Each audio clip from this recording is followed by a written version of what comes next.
today let's start with chapter number 13, Natural Vegetation and Wildlife. In this chapter, we will study about distribution of vegetation. हम distribution of natural vegetation देखेंगे.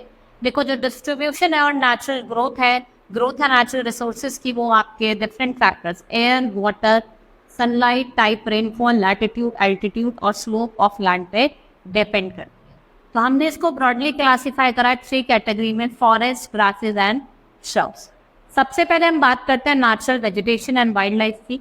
ये original plant cover होता है earth surface का. Existence of plants and animal is confined to a narrow zone, जिसको हम land, water and क्या कहते हैं, air is known as biosphere. Plants and animals are interdependent to each other.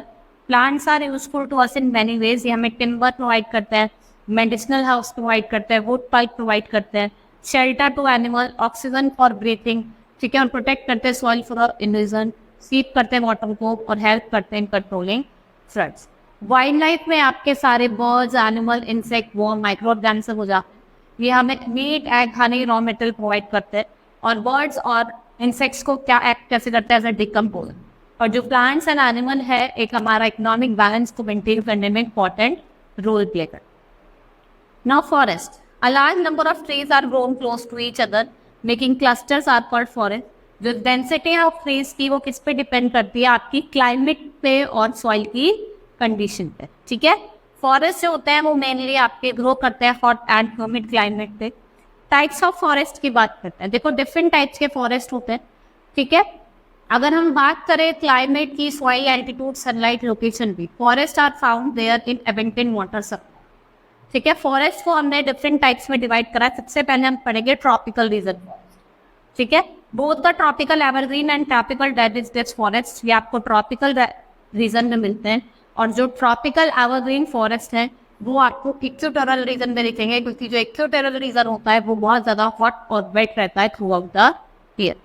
ये जो ट्रीज होते हैं एवरग्रीन वाले, जिनकी लीव्स होती है वो ब्रॉड होती है. जो लीव्स कैसे होती है, ब्रॉड होती है, क्योंकि there is absence of dry season. और इससे क्या होता है, there is no need to reduce transport. आपके हार्डवुड जैसे मेहगनी, इवोनी, रोजवुड, ऐसे यहाँ पे ऐसे ट्रीज यहाँ पे ग्रो करते हैं. And they are found in very basin, Africa, Amazon basin in South America, Mexico, Central America and South East Asia. ठीक है, generally forest are classified into 2 types, evergreen and deciduous, depending upon of schedule. अगर हम evergreen forest की बात करते हैं, इसमें जो ट्रीज हैं they do not have common period of shedding. In deciduous forest mass shedding of leaves in a particular season. मतलब इसमें क्या होता है, डेसिडियस फॉरेस्ट में एक पर्टिकुलर सीजन में क्या होता है कि there is a mass shedding of leave.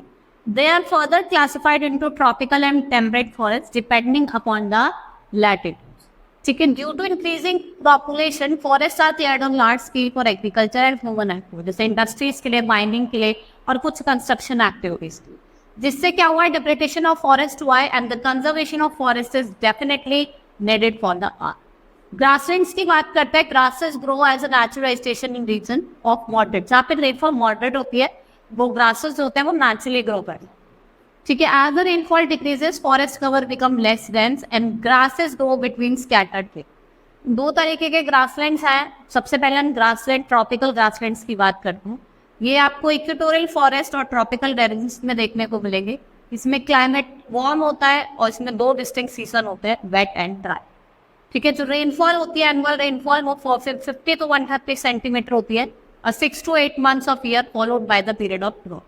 यहाँ पे आपको टॉल ग्रासेस ग्रो करेंगी एंड इनको सवानास कहते हैं. यहाँ फार्मिंग और लाइफ स्टॉक के लिए जनरली यूज करे. ये आपको south America, central Africa, south Asia, north Australia ऐसे रीजन में देखने को मिलेंगे. ठीक है, टेम्परेट ग्रासलैंड, ट्रीलेस ग्रासलैंड्स होते हैं. ये आपके इंटीरियर ऑफ द कॉन्टिनेंट में है, अवे फ्रॉम कोस्टल एरिया. जिनकी हाइट होती है वो अमाउंट ऑफ रेनफॉल और रेनफॉल के डिस्ट्रीब्यूशन पे डिपेंड होती है. जैसे प्रेरीज नॉर्थ अमेरिका में, पैम्पा साउथ अमेरिका में, ठीक है, steppes Eurasia, velds Africa, downs Australia में. डिफरेंट नेम्स हैं ग्रासलैंड्स के. ठीक है, सुटेबल होता है for cattle rearing and large scale cultivation of wheat and maize. फिर हम बात करते हैं श्वेत सर्व्स. ये वहाँ मिलते हैं जहाँ रेनफॉल बहुत ज़्यादा कम होती है. ये मोस्टली आपको डेजर्ट एरिया, हॉट डेजर्ट और कोल्ड रीजन, तुंद्रा में देखने को मिले.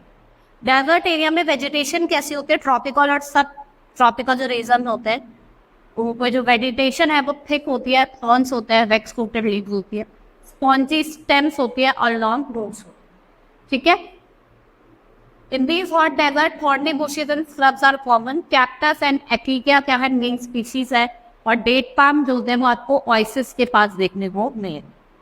Tundra vegetation type of vegetation found in north of Arctic circle in the northern most part of Asia, Europe, north America. इसे तुंद्रा कहते हैं। यहाँ पे आपको हैवी स्नो कवर देखने को मिले। ठीक है, यहाँ पे आपको मैट स्नो मैट दिखेगी, यहाँ पे आपको बॉसेस, लीशन और शॉर्ट ग्रासेस देखने को मिलेगी जिन्हें हम मीडोज कहते हैं। Now conservation of wildlife. Forest are for national wealth and considered are life support system. In present day scenario changing climate and human activity are posing a great threat to the plants and animals. जिससे क्या हो रहा है, आपकी species का existence हो रहा है। ठीक है, और कुछ स्पीशीज जो है जो वल्नरेबल है और इंडेंजर्ड है, जैसे deforestation and overgrazing, forest fires, natural calamities like flood, tsunami, slides, ये कुछ फैक्टर्स हैं जो किसके लिए रिस्पॉन्सिबल, आपके रिसोर्सेज के rapid depletion. Excessive hunting and killing of animals, poaching resulted in sharp decline in number of species. जैसे आपको टच के लिए, स्किन के लिए, ठीक है, टीथ के लिए, हाइट्स के लिए, फेदर के लिए, थॉर्न के लिए। ठीक है, Indian lion, rhinoceros, tiger, elephant, deer, blackbuck, इनको हंटेड कहा जाता है इन प्रोडक्ट्स के। ठीक है, इन एनिमल्स को हमें कंजर्व करना है बाय क्रिएटिंग राइट अवेयरनेस। ऐसे प्रोजेक्ट टाइगर जैसे प्रोग्राम्स भी स्टार्ट करे गए, वाइल्ड लाइफ सेंचुरीज भी सेटअप करी है, नेशनल पार्क्स भी set up. Now wildlife in India. In India there is a rich variety of birds and animals. Indian national animal tiger is found in many parts. Monsoon forest जो आपको central और southern India में देखने को मिलेंगे, यहाँ पे आपको टाइगर देखने को मिलेंगे। जैसे बंगाल टाइगर आपको कहाँ देखने को मिलेगा, सुंदर। एशियाटिक लॉयन ये आपको गिर नेशनल फॉरेस्ट पार्क में देखने को मिलेगा जो गुजरात में है। वन और राइनोसोर ये आपको असम और north part of West Bengal में देखने को मिलेगी। कॉमन लेपर्ड या स्नो लेपर्ड ये आपको हिमालयस में देखने को मिलेगी। और जो रेड पांडा है और रेड मस्क डियर और इल्बैक्स आपको कहाँ मिलेंगे, हिमालयन फॉरेस्ट। और वाइल्ड याक आपको देखने को मिलेगी कहाँ, Ladakh. Monkey, jackals, foxes, wild dog ये कुछ स्पीशीज है जो आपको like sambar and chital, blackbuck, wolf, hyena, ये मैंगूज, ये कुछ अदर एनिमल हैं जो different part of the country में हमें देखने को मिले।